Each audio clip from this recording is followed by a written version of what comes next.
So friends, welcome back to the class on Indian economy. The first chapter, that is actually shown as second module, but it's the first chapter, it's on population. In this chapter we have around 7 topics which we have to discuss, and the topics are well known to each and every one of us. As you know, the name of the title of the itself is population. So we'll be dealing with the different aspect of its population and its impact on the Indian economy. So let's begin with the introduction. The population of the country is a significant determinant of the economic development. The population of a country performs two related functions. First of all, as resources, that is as factor of production, labor. And secondly, it is also a consumption unit. That means on one hand, it is taking part in the production process as labor, workers. On the other hand, it is consuming the outcome or the product that is being produced. Therefore, this has a very important role to play in the economic development or the progress of a economy. Second point, the trends in the population growth. First of all, there are many points which you have to look into this, the trends in the population growth of India. First of all, the size of population. India today, that means this is according to 2011 census, today possesses about 2.4% of the total land area of the world, but supports 17% of the world's population. Means in 2.4% area of the world, we are handling 17% of the world population. According to 2011 census, it was 1210 millions, which was 361 in 1951. So from 51 to 2011, you can see how drastically a big change has come in the size of the population of the country, and the other countries' sizes are given, which you can go through. Second, high birth rate. The growth of the population of the country depends on the excess of birth rate over death rate. So if the birth rate is more, that means population is growing more. If the death rate is more, the population is decreasing. The birth rate means the number of children born per thousand of living population. According to 81 census, birth rate was 37.2. So this, which was 41.2 during 1961 to 70. The birth rate has further shown a decline to 29.9 per thousand and to 25.8 per thousand in 2001. So according to 2011 census, it's 21.8. That is the excess of the birth over death is 21.8 per thousand is the birth rate of India. So we can see the chart as it is given here. Third, the trends in the death rate. The noteworthy feature regarding death rate in India is that the passage of time, the death rate has been falling rapidly. Death rate is falling because of the better medical facilities, better science and technology infrastructures. Death rate is, people are not dying. Though they are getting ill, people are not dying. That is the thing. For instance, it was 42.6 per thousand during 1901 to 1911, came down to 22.8 in 51-61. And it went down to 7.1 per thousand in 2011. So that much down the death rate has come. This steep fall in death rate is a result of provision of better diet, pure drinking water, improved hospital facilities, better sanitation. All these things have developed. Health facilities have developed, quality of life has developed, as a result of which the death rate has come down. So we have a tabular format of the birth rate, death rate and average annual growth rate. So that is, we can see the changes of birth rate from 45 to 21.8 and death rate from 44 to 7. So it has fallen down very rapidly. So that is a change. Now, another important factor contributing to low death rate is declining in infant mortality. Earlier we knew that children were killed. Infant mortality was on one hand because on the name of the culture, female feticide was there. Girl children were killed when they were born. Secondly, when disease like polio, etc., which is very harmful for children, used to happen in the childhood. So some other epidemics used to happen to children during younger ages itself. But now, due to improved medical facilities and immunities and vaccines and all, a lot of infant mortality rate has come down. So the death rate has gone down. Fourth, growth rate of population. Goes without saying, the population has increased very much. In India's population is growing at a very high rate. The annual rate of growth is 1.25% in 1951, but when it came to 2011, it became 1.67 percentage. So that means that much population, the rate has increased. Next, trends in the density of population. The term density of population implies the average number of persons living per square kilometer. That means in 1 square kilometer area, that means in Nelliyadi, in 1 kilometer area, how many people are living. Now it is arrived by dividing the number of persons by the total area of the region. In 51, it was in India, density population was 117. That means in a kilometer, 117 people were living in 1951. Whereas in 2011, densities in Bihar is 1102. That means in 1 square kilometer area, around 1102 people are living. In West Bengal, it's 1,029. So that much high, the density of population has increased. Age composition. The study of age composition is helpful in determining the proportion of labor force in total population.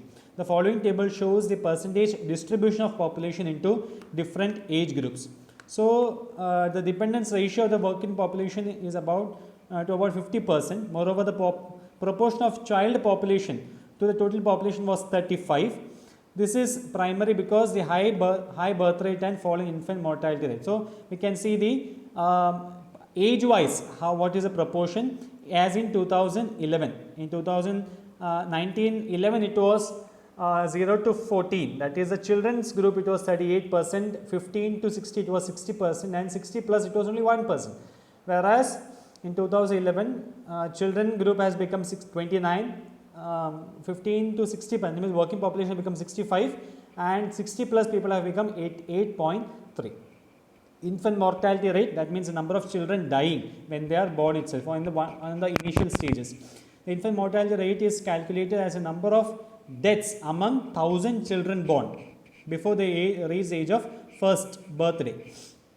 Infant mortality rate was as high as 218 in 1921. That means in 1921, when 1,000 children were born, among them 218 children were dying. But in 2011, it has come down to 51 per 1,000 people. So infant mortality rate has come down because of the development of medical facilities and good number of vaccinations. Eighth is a sex composition, that means number of male to number of female. Now this shows the male female sex ratio. The proportion of females per 1,000 males have fallen from 972 into 1901 to 946 in 1951, and in 2011 it is 940. So it has come down. So that is a matter which we have to really think sociologically. Thus, according to 2011 census, the total number of males is 623.7 and total number of female is 586.5 million. There are 37 million more males in India.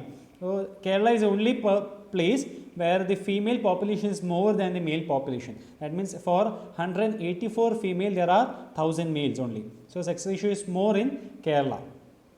So the low sex ratio is indicative of the high mortality and undernourishment among women population in India, which can be seen in the table, and the reason for that, though females are biologically superior to males, factors like inefficient attention and care given to them after birth, a relatively high proportion of death among female at the time of puberty, and a higher death rate among women in reproductive age bracket on account of early marriage and frequent childbearing and the practice of female infanticide, etc., have been a reason why the sex ratio is very less in India. Now child sex ratio, now this is about the entire population sex ratio. Now child sex ratio is defined as a number of female children per 1,000 male children between the age group of 0 to 6.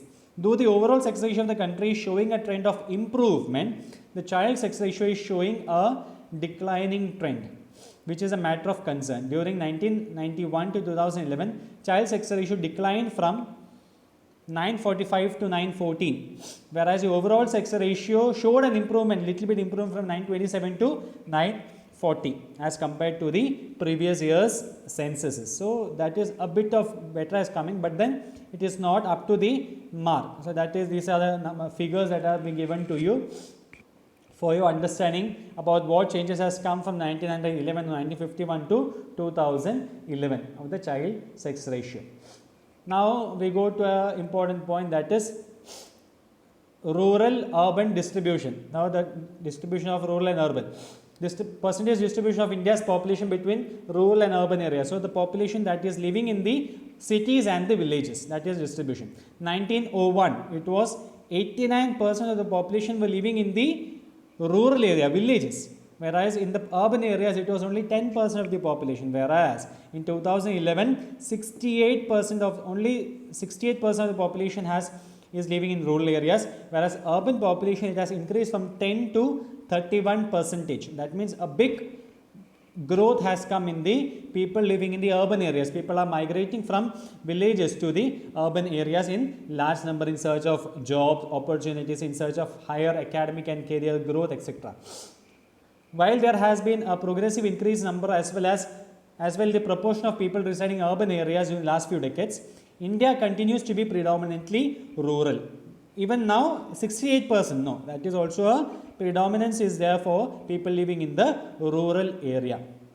Next is life expectancy. How much age, till what age does people live in India? This implies the average number of years the people of the country expect to live at the time of birth.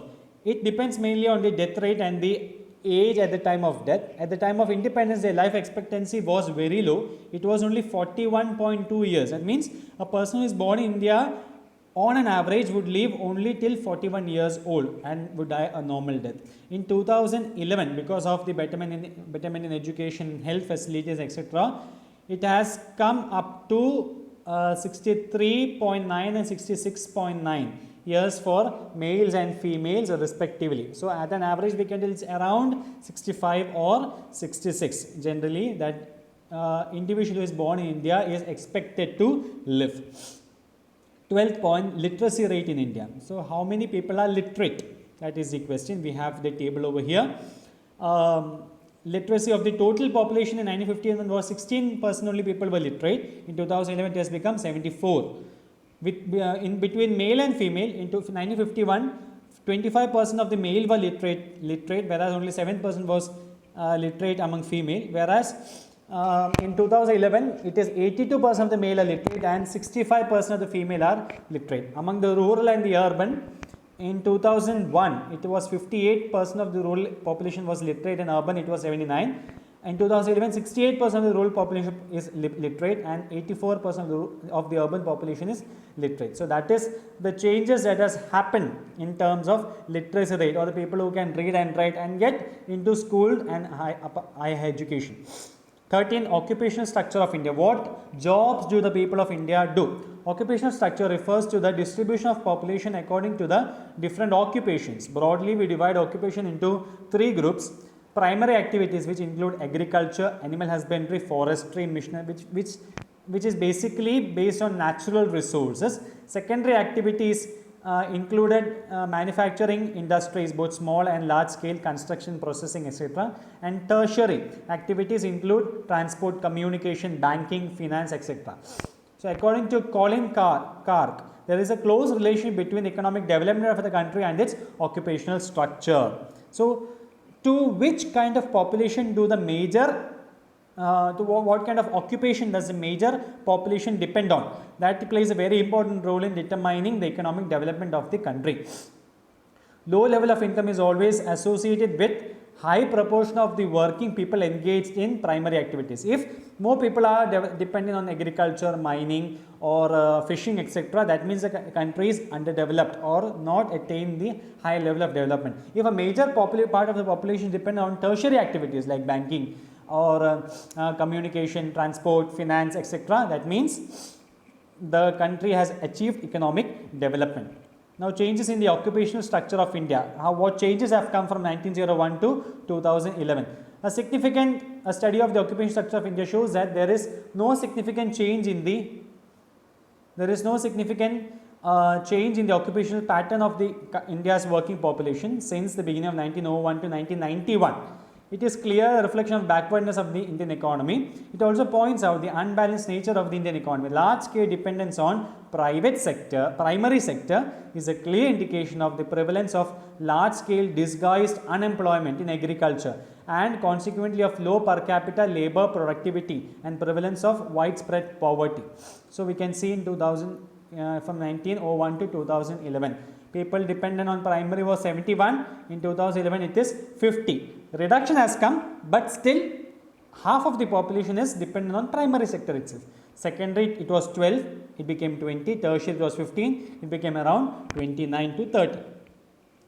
Further, the proportion of the working force in the secondary and tertiary sectors also has also been constant throughout the period. In other words, there has been no significant shift of labor force from agriculture to industry and services. It indicates a slow rate of our economic development. So that is about, but this has not happened because of the following. In the Planning Commission has realized the need for a change in the occupational structure. It is estimated that 25% of the agricultural labor force is superfluous or surplus, extra. We don't require the 25% to depend on agriculture and can be transferred to industry and services. But this has not happened because of the following reason. So 25% people who are simply wasting their time in agriculture, they are not involved in hardcore agriculture, but they are undergoing through disguise and employment. If you ask them they are employed, they say yes, they are employed, but they are putting up a mask of employment and simply wasting their energy. Now, a shift doesn't happen. Why? Because the basic cause of a failure to change the occupational structure since 1951 was a failure of our employment policy. No serious attempt was made by the Indian planners to develop the rural economy by mobilizing the idle labor force and by increasing labor productivity. So our focus on the labor force was very less. Our employment policy was wrong. So as a result of this, our labor force or the employment force have gone wasted. Second, on the industrial front, efforts were not made to develop labor intensive small scale industries. The highly capital intensive investment structure had very little employment multiplier and produced virtually no effect on occupational structure. We had big industries, we didn't focus on small scale industries. So if there were small scale industries, people could have been hired from agriculture into these industries, or shift would have happened, but now the shift has not happened. Finally, the rapidly growing population and the labor force have hindered the change in the occupational structure. The growing population has hindered the change in the occupational structure. Now, the shift in the occupational structure that has happened during 1991 to 2001 decade. The Planning Commission and the NSSO estimates of employment by sectors clearly show that there has been a substantial fall in the share of primary sector in total employment from 65 to 50 that we saw in the table. Correspondingly, the share of secondary and tertiary sectors have improved from 15 to 20 and 20 to 29% during the same period. So there is a decisive shift in the occupational structure. The relative share of the different sectors in the GDP has also changed significantly in the last few decades. The share of the primary sector has declined from 56 to 12% in 2012, whereas share of the secondary and tertiary sectors have increased from 16 to 19 and 28 to 68% of the period respectively. Thus, there is a decisive shift in the production towards secondary and tertiary sectors. In fact, today tertiary sector is a new economic growth engine of India after 2011. So here we stop with the first section, and then we shall meet in the second sector.